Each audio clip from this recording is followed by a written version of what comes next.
Al-Fatihah di dalam sholat, yang insya Allah kita akan selesaikan setelah mungkin pada hari ini ya, dimana kita sudah sampai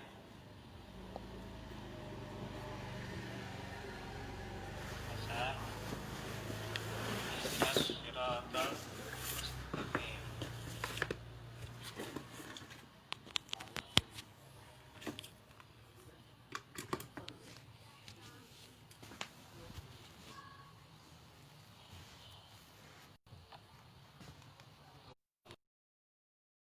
Ini jalan yang lurus. Kenapa kita harus minta jalan yang lurus? Karena betapa butuh dan sangat memerlukan apa yang diminta ini. Tidak ada sesuatu pun sama sekali yang lebih dibutuhkan dan lebih diperlukan bila dibandingkan dengan apa yang kita minta dalam doa ini, yaitu mohon agar ditunjuki jalan yang lurus.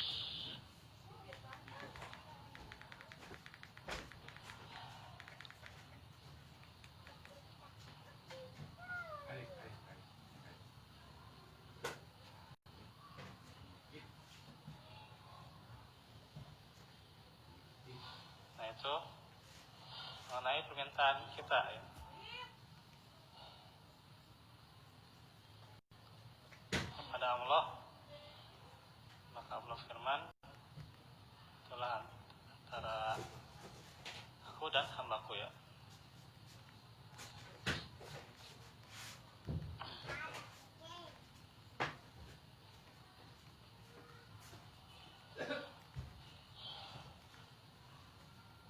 Bahwasanya kalau di iya karena budu iya karena stain itu ada rahasia penciptaan makhluk dan perintah Allah ya.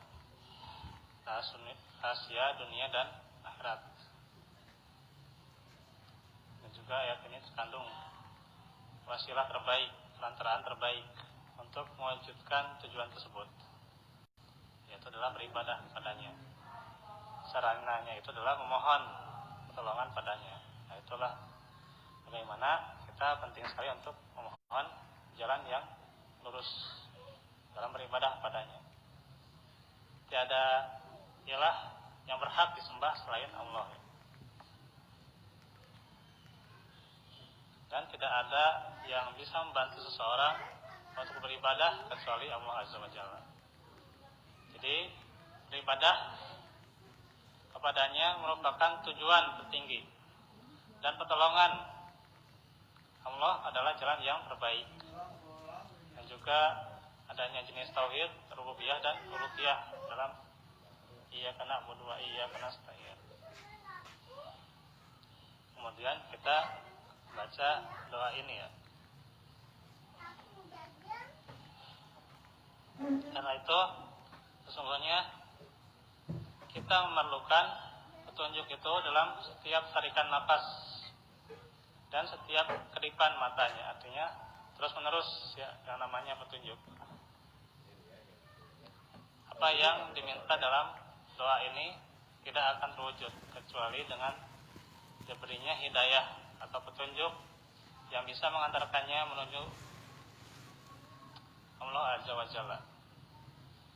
Dan hidayah itu adalah hidayah berupa bayan, yaitu ilmu ya dari Allah. Kemudian diberi kemampuan untuk beramal, itu juga hidayah. Diberi kemauan untuk melakukannya, lalu mewujudkannya, dan mendapatkan taufik dari Allah untuk melakukan dengan cara yang diridhoi dan dicintai. Allah Subhanahu wa taala dan diberi kemampuan untuk menjaganya. Itu adalah berupa hidayah ya.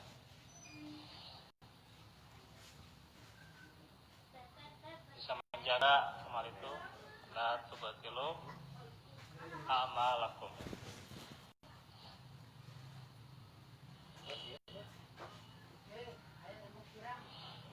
Menjaganya dari berbagai hal yang merusak baik saat ia melakukannya dan juga ia melakukannya. Jadi ketika ia melakukan dan saat ia atau ketika ia melakukannya juga, saat ia melakukan dan ia melakukannya. Karena seseorang hamba senantiasa membutuhkan hidayah ini di dalam semua perbuatan yang ia lakukan maupun perbuatan yang ia tinggalkan. Maka ia perlu bertaubat dan beristighfar. Karena terkadang ada tindakannya yang tidak sejalan dengan petunjuk. Setiap orang itu ada kalanya hawa nafsu yang mendorong perbuatannya untuk tidak sesuai dengan petunjuk.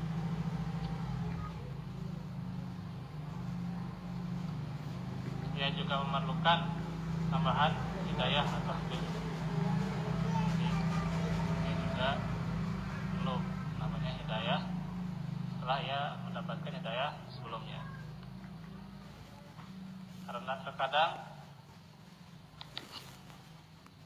ia mengetahui petunjuk tentang sesuatu, tapi baru yang pokok saja, belum terperinci, atau dia mengetahui tentang sesuatu dari satu sisi, tapi tidak di sisi yang lain. Itu banyak ya. Karena dia memandangnya A, ternyata ada pemandangan dari B, gitu ya. Dan itu bisa diterima, gitu ya. Inilah pentingnya bagaimana ketika menghadapi khilafiyah ya. Khilafiyah itu bukan membuat seseorang menjadi berselisih yang akhirnya dia jauh dari shiratal mustaqim. Karena kan itu yang namanya perselisihan kebanyakannya tidak akan mewujudkan kebaikan. Selisihan, perdebatan dan sebagainya yang akhirnya menjauhkan dari jalan lurus. Karena itu kita minta ihdinas shiratal mustaqim, gitu ya.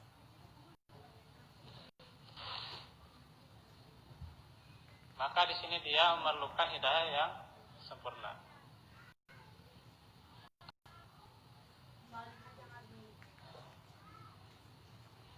Karena itu kita minta ya setiap pagi, a'udzu bikalimatillahi tammah. Kalimat yang sempurna itu adalah diantaranya hidayah. Itu kalimat yang sempurna. Bisa berupa ayat-ayat Allah, ya, firman Allah, dan juga bisa berupa sunnahnya, gitu ya. Cara yang ditunjukkan oleh Nabi kita. Itu adalah kalimat yang sempurna. Min syarri ma khalaq, dari kejahatan makhluknya ya. Itu kan sering kita minta ya. Zikir pagi seperti ini ya. A'udzu bikalimatillahi tammati min syarri ma khalaq. Nah, kalimat yang sempurna itu adalah diantaranya adalah hidayah.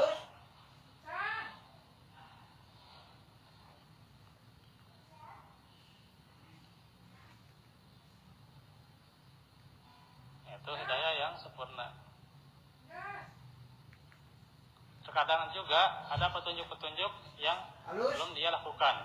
Maka di sini dia perlu petunjuk atau namanya taufik. Ya. Jadi ada hidayah secara jasmaniyah, gitu ya, jasadiyah, gitu ya, yang terlihat secara fisik. Ada hidayah yang secara ma'nawiyah, ini hidayah taufik. setiap kali kita juga membaca Quran itu hidayah ya, itu hidayah. Kita membaca hadis itu hidayah. Kemudian kita mendengar lafaz adzan itu juga sama ya, itu hidayah. Tapi kan itu zahir ya, terlihat.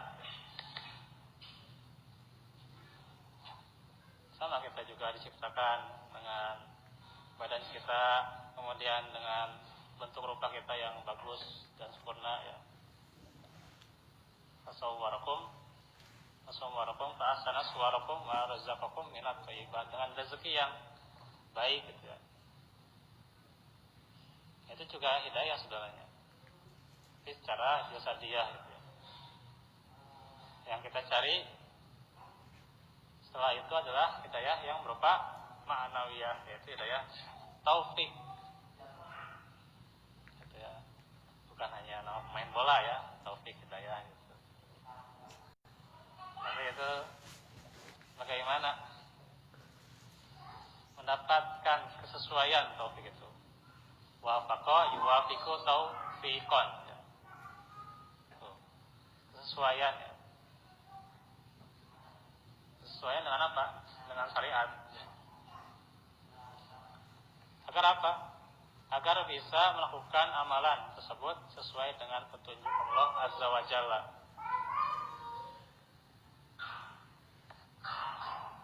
Terkadang dia sudah ditunjuki keyakinan dan amalan yang benar. Maka di sini dia perlu petunjuk agar dia juga istiqomah.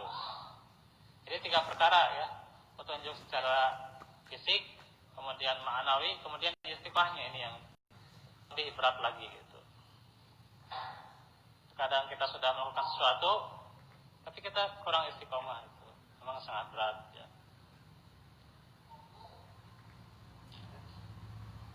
Ya, contoh lah gitu. Misal qobliyah subuh tadi kan yang dijelaskan. Sudahkah kita istiqomah qobliyah subuh? Nah, itu berat ya Pak. Baca Quran kita, sudahkah istiqomah tilawah Al-Quran gitu ya? Gitu. Sehari berapa halaman kita istiqomahnya gitu ya? Apalagi kalau kita yazid misalnya menambah, Masya Allah gitu ya.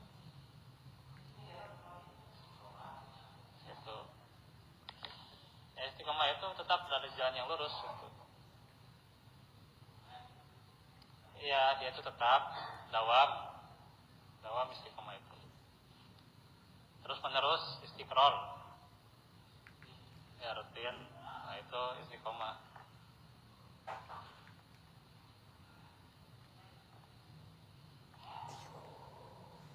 Dan lain sebagainya.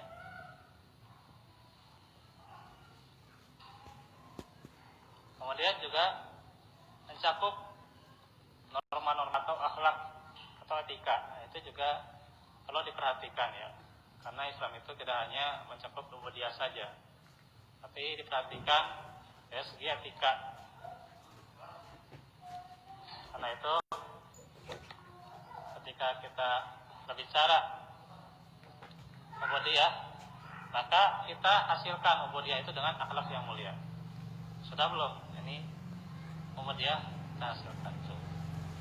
Sudah tadi hidayah secara fisik, kemudian hidayah secara ma'nawi, kemudian istiqomah, kemudian apa hasilnya? Tuh. Jadi apa hasilnya? Ada asar, ada bekasnya tuh.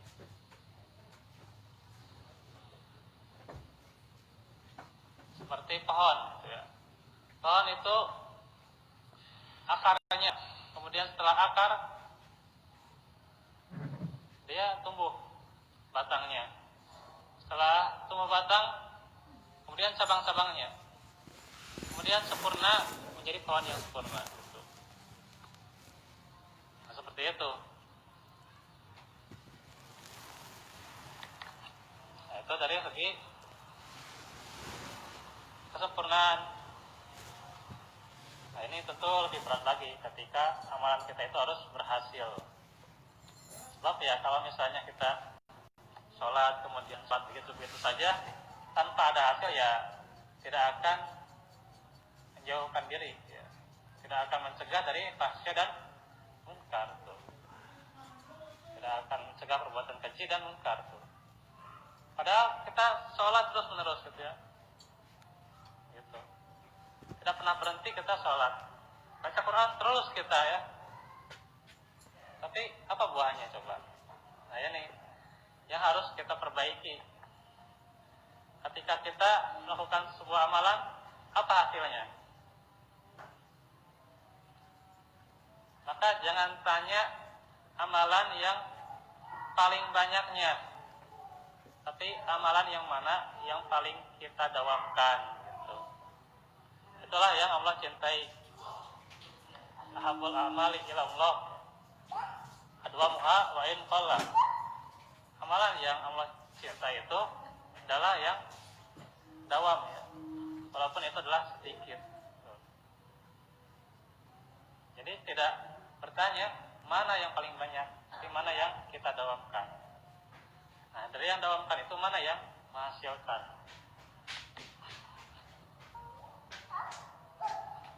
Karena itu Allah mewajibkan untuk memohon hidayah ini dalam keadaan terbaiknya, yaitu sholat.